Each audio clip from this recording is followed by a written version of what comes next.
inner critic can ruin your life. This is a mini workshop. It's more than 2 minutes long, maybe 10 or 15. Have some pen and paper, and there's a couple things I want to ask of you. One is your commitment to pay attention, and two is to participate. Now, my Pentecostal preacher daddy asked if he could be part of this, and I'm like, well, sure, Reverend Pray. So he says, Becky Doodle, I'm an expert on criticizing and judgment. I can show you some judgment. So about the paying attention thing, he said, Becky Doodle, and nobody can call me Becky Doodle except for my dad. Okay, he says, tell him what happened that time you didn't pay attention to me in church. Well, it's embarrassing. When I was 8 or 9 years old, I used to sometimes go to with my dad to his preaching gigs. He was a traveling preacher. We went to this one town, and I was sitting in the back of the church, and there was this little girl, and she made friends with me, and she started whispering to me in church. Oh my God, that is not allowed. And she like seemed to be clueless. I guess she did it all the time. But my daddy was up there preaching and going, and spit was flying, and he was just in his mode of Pentecostal preacher. And I knew, I could feel his awareness coming my way. And all of a sudden he was saying, and the Lord said, and he looks right at me and he says, shut up, Becky. Oh, so that's what happens when you don't pay attention in my daddy's church. I want this to be of help with you. And I actually have some helpers besides my Pentecostal preacher daddy. I have the inner critic. Actually, I had this drawn up. Sorry, Dad. He's on the other side now. And guess what? We don't need just the old inner critic. We need an inner cheerleader. Yeah. Uh-huh. Uh-huh. We're going to be talking today about some things that can help you. We're going to talk about things your inner critic says. And what we want to do is give more power to the inner cheerleader than to the inner critic. Because would you agree with me that the inner critic has been driving you crazy so far? So have some pen and paper. I'm going to introduce a technique to you. If you've been in some of my classes, you'll already know this technique.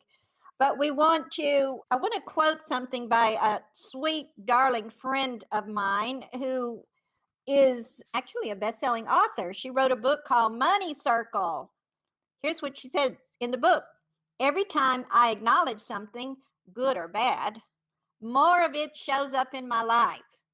How's that been happening in your life? So what we want to do is take some of the power away from the inner critic. And I hope that some of you will use the chat box and put some of the things that the inner critic says. So just jot down some of the things your inner critic says to you. And then I'm going to help you reframe that into inner cheerleader style.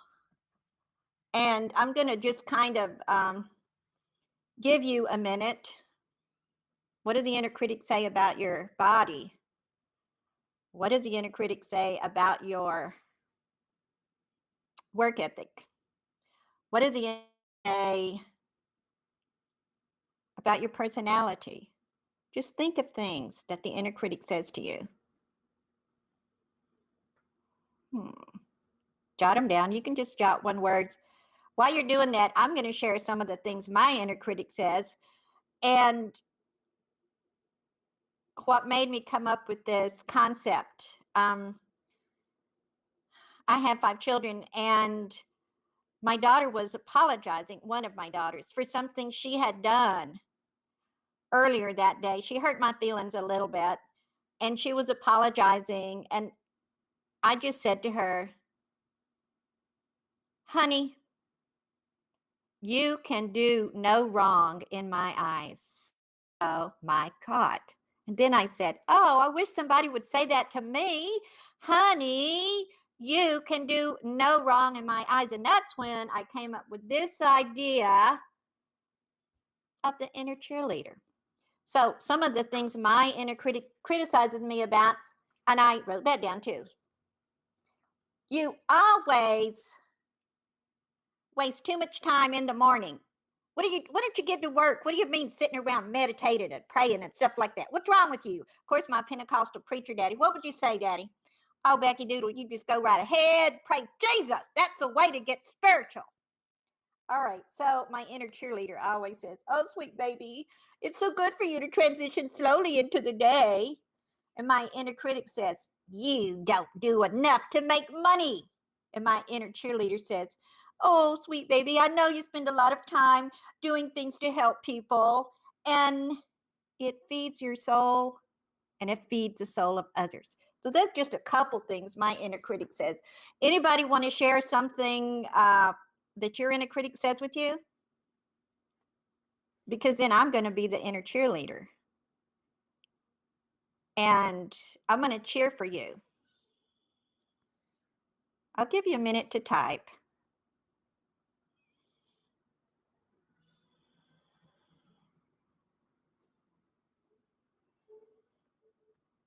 Okay. Well, I guess we're too shy. That's okay.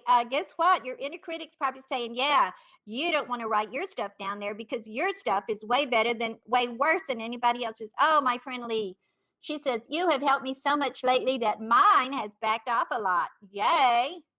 Yay, me. I still would love my inner cheerleader to root me on to understanding my inner wisdom better. So I'm going to be the inner cheerleader for you, Lee, which you know I love you. Lee is the most tenderhearted person just about that I know. She loves animals so much and she's always trying to take care of more of them. And she just has a tender, tender heart. I wish you were on video too, Lee, so you could say, "Hi, I'm going to be your inner cheerleader and I'm going to tell you this, Lee. You have so much intuition. And you're finding the courage to use it. You're finding more and more courage. So we want to acknowledge that good stuff. You already have everything you need inside of you. And as you grow stronger and get braver, which you can ask for courage, ask for the angel of courage to be with you every day, you're going to start trusting that intuition and that inner wisdom.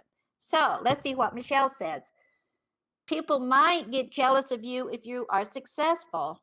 Good one, Michelle. And that's true. People can get jealous of you when you're successful. Well, let's say, which is better? Do we want to let that criticism of jealousy stop us?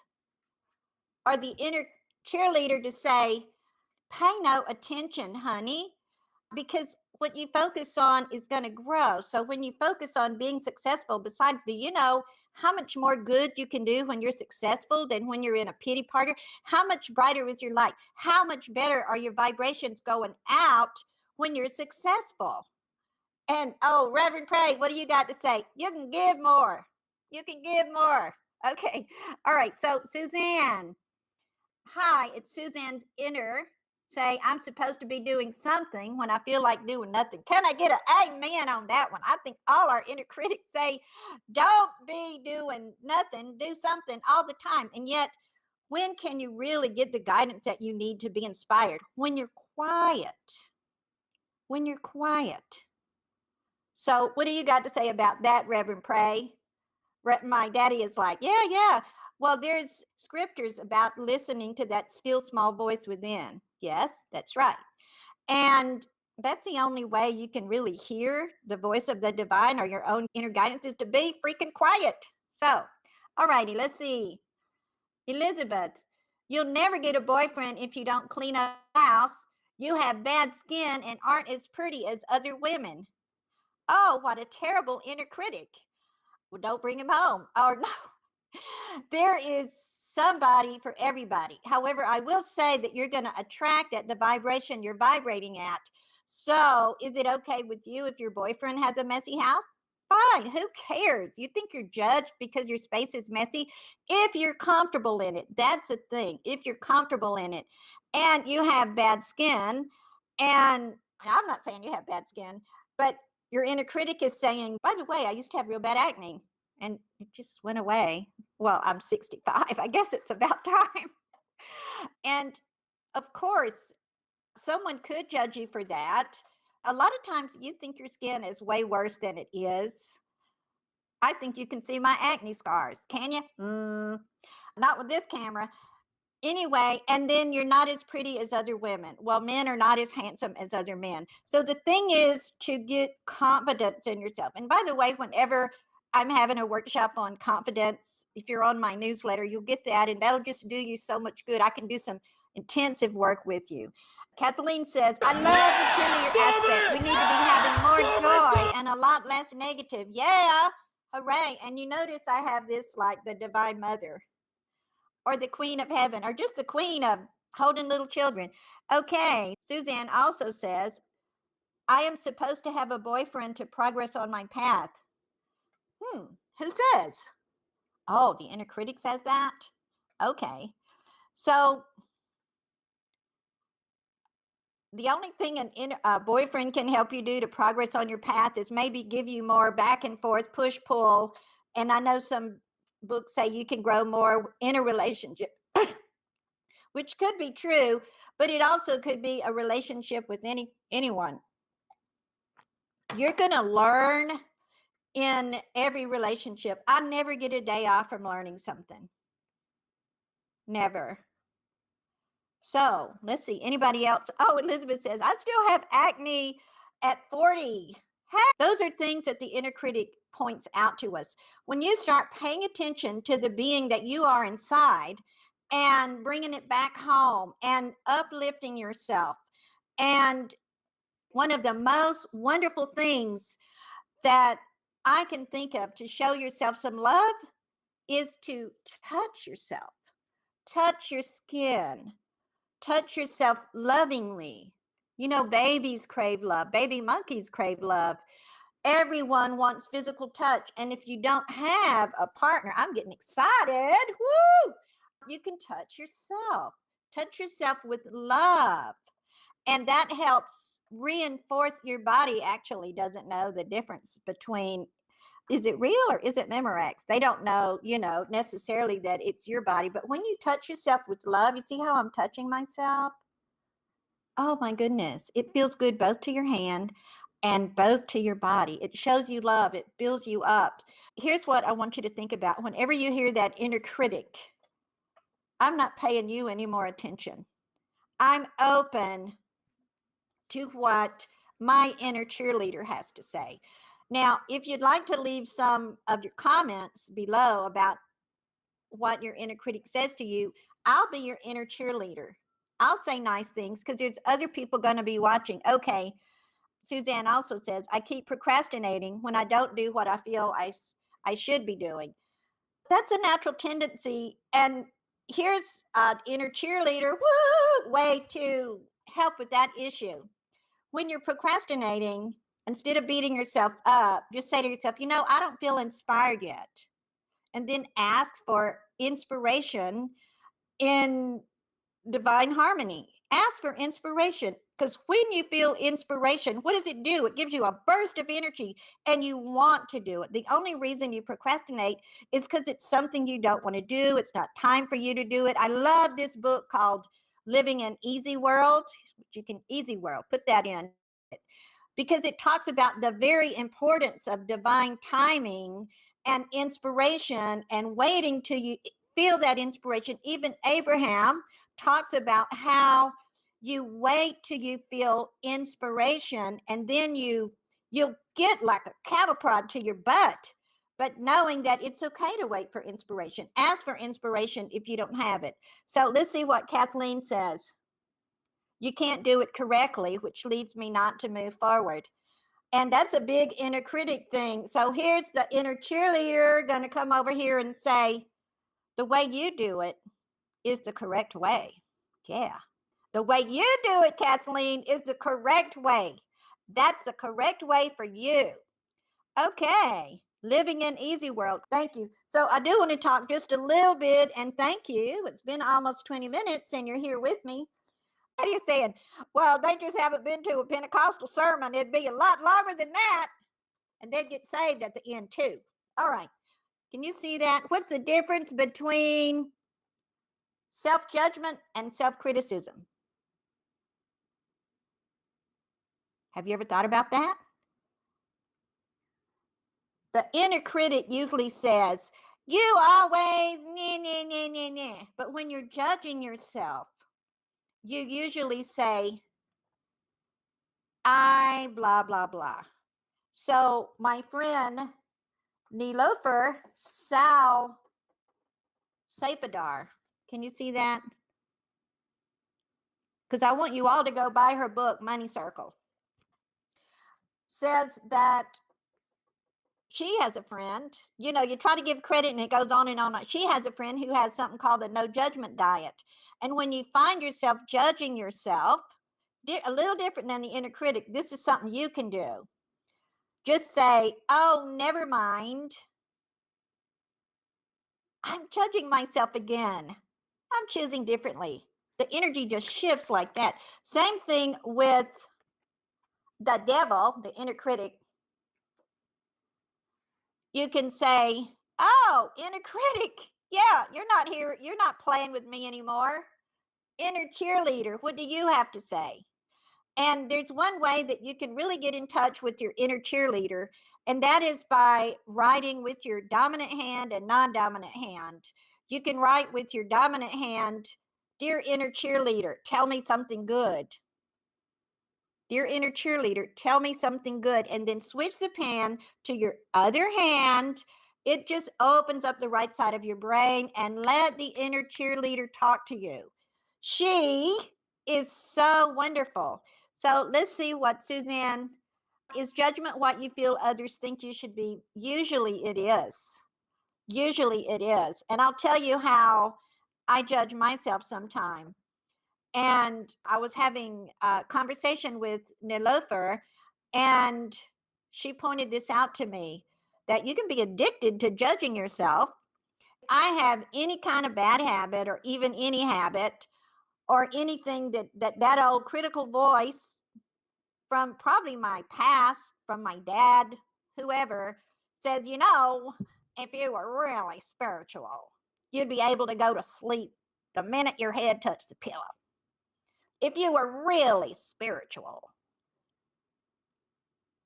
you would never have any aches and pains, all this kind of stuff. And sometimes I judge myself. Oh, I need to take an Advil. Oh, if I was really spiritual, I would tap on that or something. But now it can be in all kind of behaviors. And for instance, thinking that people think you should have a boyfriend to progress on your spiritual path, or you need a soulmate before you can do anything. That's really a big excuse. And look at it like that. What kind of excuse is this when you're judging yourself? If you're judging yourself, you're not spiritual enough. You can be, well, I better not do my spiritual work now because I have that bad habit. And I'm going to tell you one little thing, and then I'm going to wrap it up with you and with my dad. In my lifetime as a spiritual teacher, I've taught weight loss classes when I was still pretty heavy, but I was going down, and I was looking for that positive. I'm going down. I'm going to teach this. And I've taught some other class, I can't think. But one thing that I have never doubted, and I thank God for this, is I've taught classes on how to channel, how to become more psychic. And I've never, ever doubted 100% that I had the gifts, the talents, and I can teach a freaking engineer how to talk to dead people. So Daddy says, tell one more story, and then we're going to wrap it up. And the last story is about my own daddy, who was a Pentecostal preacher, and being psychic was a big sin. Talking to dead people, oh, where are we going? Hellfire. So when he died, he was the very first dead person that ever talked to me. And he just said, now listen, Becky Doodle, I want on my casket, I don't want no flowers. I want this little green leaf with this good smelling little white flower. And I'm like, oh, Dad, what are you doing? It's so against your religion to be asking me to do this. He said, oh, I know, I'm over here now. And praise Jesus, hallelujah, I have seen the light. So while you're here, subscribe. If you want more of this, if you want to hear more from my daddy or stories about him, let me know. If you haven't commented, there's a chat going on, but also I would love to come and be your inner cheerleader, to say something sweet to you. because sometimes maybe you really do need an audible voice. So I'm going to close by saying some sweet things to you. The best thing I could ever think of to say is this. And this is from Divine Mother. Are you ready? Precious, precious child. You can do no wrong in my eyes. It's been my pleasure.